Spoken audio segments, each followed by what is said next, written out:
Here at Globo Gym, we're better than you, and we know it.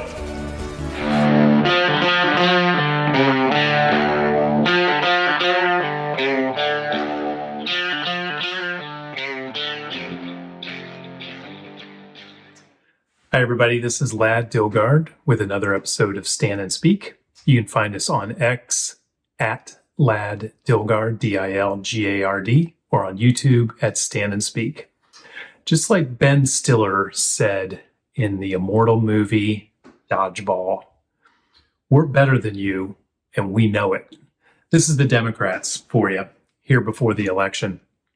We were called as Republicans garbage. The only garbage I see floating out there is his supporters. His demonization of seen as unconscionable, and it's un-American. By Joe Biden, deplorable by Hillary Clinton, weird by Tim Walz, fascist by every Democrat, Nazis. You know, one other thing that you'll see next week, Caitlin, is Trump actually reenacting the Madison Square Garden rally in 1939. I write about this in my book. President Franklin Roosevelt was appalled that neo-Nazis, fascists in America were lining up to essentially pledge their support for the kind of government that they were seeing in Germany. So I don't think we can ignore it. Our presidential candidate in the Republican Party is called Hitler. And I think some of you don't miss on this. Go do your Google on this. Donald Trump's got this big rally going at Madison Square Garden. There's a direct parallel to a big rally that happened in the mid-1930s at Madison Square Garden. And don't think that he doesn't know for 1 second exactly what they're doing there. This is what Democrats think of you. They don't like you. They think they're better than you. And every now and then it just seeps out and they can't help it. Donald Trump, you never see him around strong, intelligent women, ever. It's just that simple. And the media tries to spin this. They tried to lie and say that Biden really didn't call Trump supporters garbage, that there was an apostrophe involved. Come on. Nobody bought that. Nobody bought that at all. They never do. They just have to try to spin it as best they can to make the Democrats look like they're not crazy, full of hate, and full of anger at Trump and all of his supporters. This goes back a long time. I think it was the founder of National Review said at one point that Democrats cannot fathom for a second, they can't believe that everybody doesn't think like them. This is the Democratic Party. Just ask them. If you say something that disagrees with Democrat dogma, disagrees with Kamala Harris, they're aghast. They're shocked. They can't believe it. And they call you names.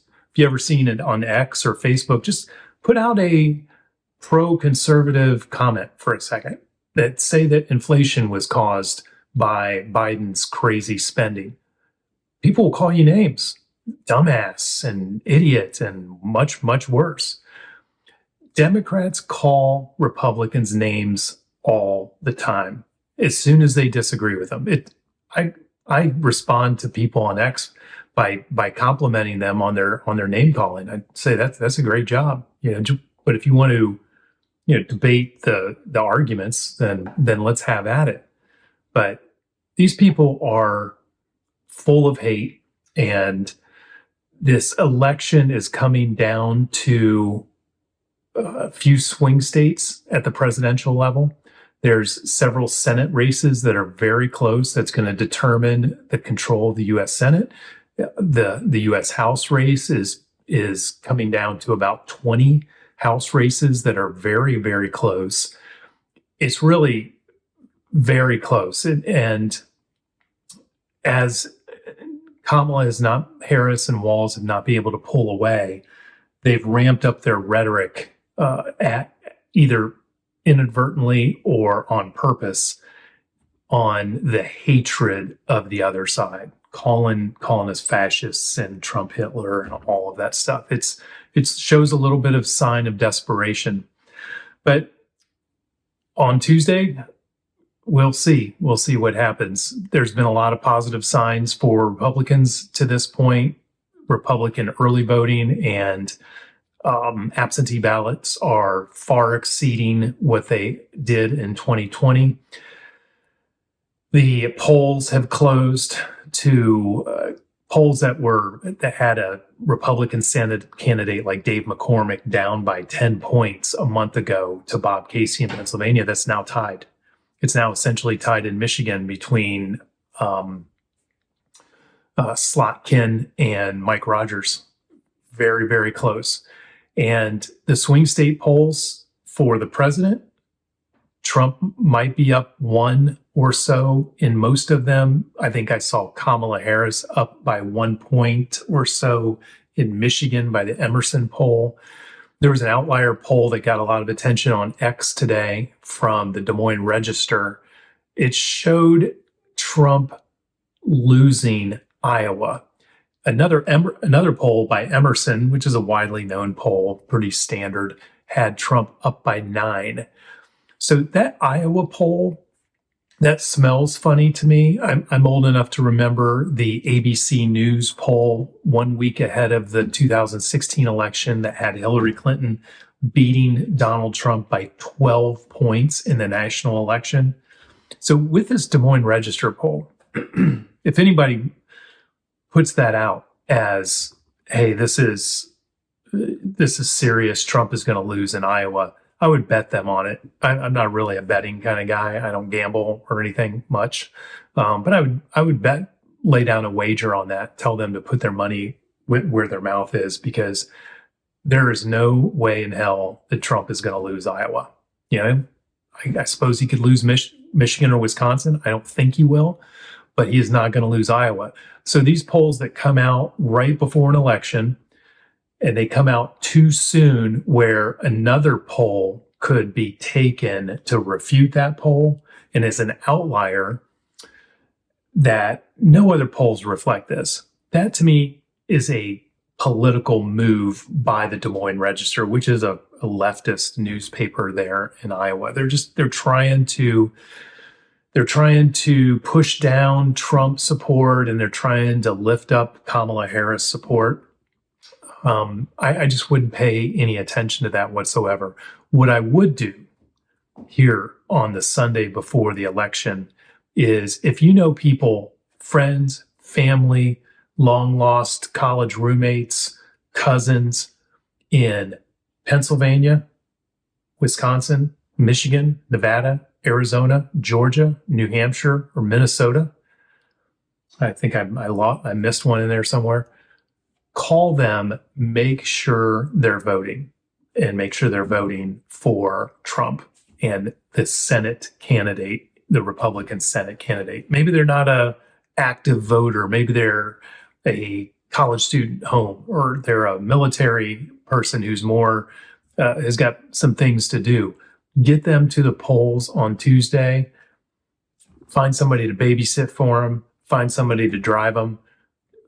Get the grandma out there, do whatever you got to do. In those swing states for the Senate and for the presidential race, do whatever you can to get votes out there. We know the Democrats are, so I think as Republicans, you should as well. I've talked to a few people here near Columbus, Ohio, who have driven over to Pennsylvania. They were knocking on doors in the Pittsburgh area for Trump. Now, here in Ohio, we're right next to Michigan and Pennsylvania. So we're right next door to two of the most important states. So there's been a lot of Ohioans who have gone across the borders and have started knocking on doors. They've been doing it for months. God bless them. I think that's fantastic. So that's number one, is get after those swing state votes. Number two, I would, here in Ohio, Bernie Moreno is essentially tied with Sherrod Brown, who has been in elected office since like 1974, he has been on the taxpayer dole since the Nixon administration. He votes in lockstep with Biden and Harris on absolutely everything. Open borders, transgender surgery for minors, crazy spending that generated a 9% inflation a year and a half ago and has caused a choking of the economy to the point where in October, we only created 12,000 jobs in a nation of 350 million people. That's Sherrod Brown. Bernie Moreno, he's capitalist, he's conservative, he's friends with Trump, he's a good guy. I've met him several times. He's the kind of guy you want in the Senate. Make sure people who are voting for Trump and think they're going to vote for Sherrod Brown, that doesn't make any sense whatsoever.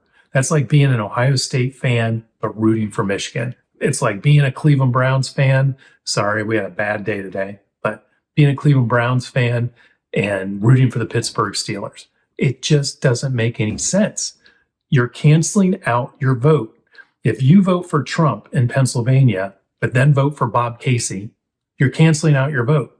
Because if Bob Casey gets in there, he'll work against every single thing Trump does. Sherrod Brown will work against every single thing Trump does. So if you're a Trump voter, you want him to get in there and do what he did in 2017 to 2021 with the raging economy and low inflation, secure borders, and strength throughout the world. You're voting for Trump to put him back in office so he can do what he did before. But you're voting for Bob Casey, Sherrod Brown, Slotkin, Tammy Baldwin. That doesn't make any sense. You're negating your own vote. So if you're voting for Trump, vote for the Republican who is going to work with him and help him achieve his agenda, not somebody that's going to impeach him twice, push the Russia collusion hoax crap, keep him from finish building the wall on the southern border, protect sanctuary cities so illegal immigrants can come over and take them over. Vote for Senate candidates who will help Trump achieve and execute on his agenda. That's the only thing that makes sense. Somebody who split their ticket between Trump and Sherrod Brown, I got to question, your thought process and your capacity to reason and understanding of what the hell is going on out there. So that's number 2. And number 3 here in Ohio is vote no on issue 1. This is a no-brainer. Issue 1 creates a commission, unelected, unaccountable, taxpayer-funded, to do the work that is designed, that is designated in the Ohio Constitution, and that's drawing legislative districts. That is the work of the Ohio legislature, and the Ohio legislature is voted in by voters. And outside interests, billionaires like Reid Hoffman and George Soros and others have poured money into this to flip Ohio red. So we would no longer have a majority Republican in the General Assembly, and we would no longer have a majority congressional delegation to the U.S. House. And if whatever this commission does, and we don't like it, or it's illegal or something, there's no accountability. You can't appeal it to the Supreme Court. So this is outside interests tinkering with Ohio because they're mad because it's red and it's been successfully Republican, and they've lost on the other side, and that's all they know how to do. So I just want to leave you with that on this election eve. 1, 2, 3. Hit the swing states if you can. I've been texting with people who have friends and family in Pennsylvania and Wisconsin. I have some friends in Michigan and friends in Georgia.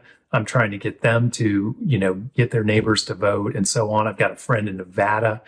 And hey, do whatever you can to get Trump across the finish line. That's number 1. Number 2, don't split your vote between Trump and a commie. And number 3, here in Ohio, vote no on issue 1. And I'm telling you, if you don't believe me, go out and see the clips, because Democrats are full of anger, full of hate. And if they get back into office, then they are coming not just for Trump, but for Elon Musk, for his free platform, freedom of speech platform on X. They're trying to put more Republicans in jail, and it is going to be a poor 4 years of economic growth and jobs in the United States if Kamala Harris is elected. So on that note, happy Sunday, everybody. I hope your NFL team did better than mine today. It was a bad day for the Browns. Bad day. But I hope everybody has a great week ahead. And hopefully you voted already. And if not, get there early on Tuesday. Get there early and vote. And try to babysit or give rides or do whatever you can to help your friends and family get there as well. Now is not the time to be quiet on voting. Now is the time to stand up and speak, because this is where the rubber meets the road. Thanks, everybody. Have a good day.